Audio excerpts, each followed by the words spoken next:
Why isn't the religious life easier? This is the question for Ernst Toller, played by Ethan Hawke, in Paul Schrader's First Reformed. Toller pastors a historic church in upstate New York that receives more tourists than Sunday worshipers. Not that he can blame his flock for failing to show up, considering he's hardly able to motivate himself to lead the services.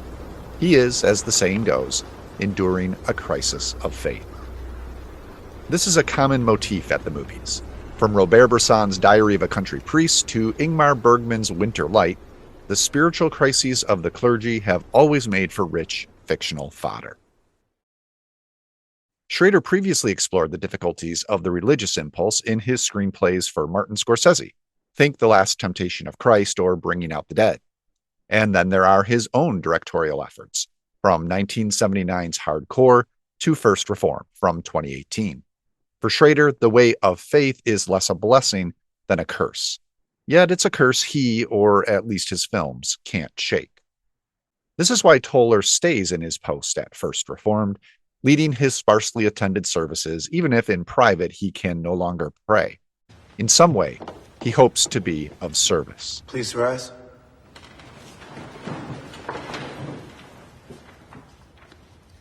What is thy only comfort? Then one day, a pregnant woman in his congregation, played by Amanda Seyfried, asks Toller to counsel her husband, whose environmental activism has led him into deep depression over the degraded state of the earth. This new relationship takes a shocking turn, rousing Toller from spiritual lethargy to a faithful fanaticism. No, I have not lost my faith.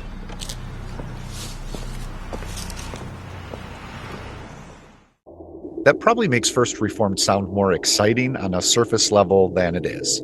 Formally, Schrader follows in the austere footsteps of Bresson and others like him, an approach Schrader wrote about in his 1972 book of film criticism, Transcendental Style. As such, First Reformed feels like an act of cinematic asceticism. The soundtrack is muted, with some diegetic religious music, but nothing like a traditional score.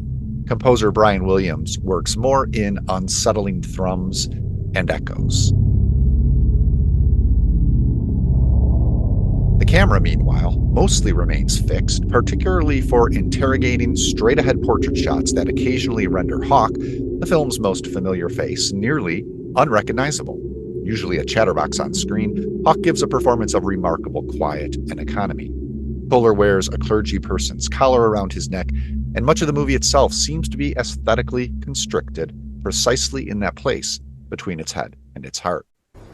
As a result, in the few moments when Schrader and cinematographer Alexander Dynan do move the camera, the technique has a forceful impact.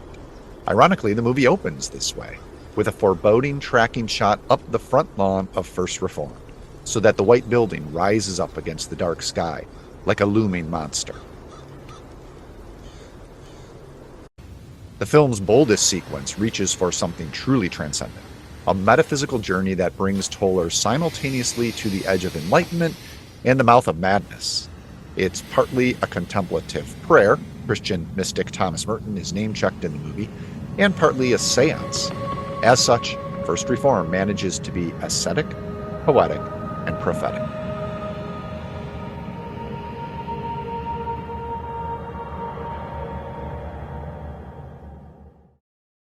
Now, Schrader's no preacher, so no one should come to First Reformed expecting orthodoxy. Yet perhaps the film offers something as valuable as a theologically sound sermon.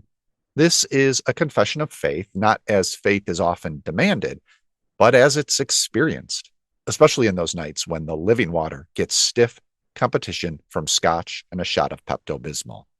In this place, somewhere between assurance and atheism, First Reformed allows for doubt and belief, delight and despair. And in the process, it offers an answer to that question. Why isn't the religious life easier? Why? Because it's not a path to surety, but a way of living in mystery, of staring straight into that fixed, unblinking camera while holding tightly onto whatever hope we have. I'm Josh Larsen, editor at thinkchristian.net. Thanks for watching this video, which was made for the TC Movie Club. a group of faithful film fanatics who gather online to think theologically about various movies, filmmakers, and genres. On Monday, May 15, 2023, at 8 p.m. Central, this is about a week before the release of Schrader's latest film, Master Gardener, we're going to get together to discuss his body of work. As Christians, what do we do with the provocations at the heart of so many of his pictures? Is there something helpful we can offer in response?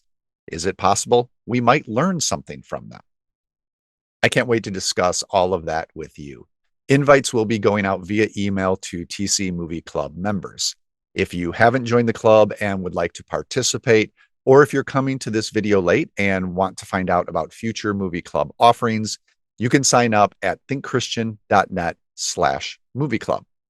Thanks again. I hope to see you on May 15. Who can know the mind of God?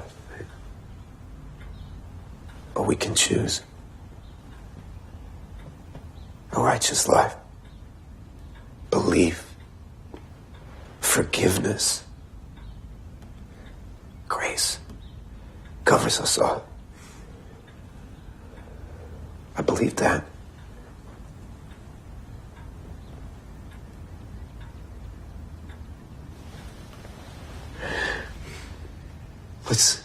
Let's meet again.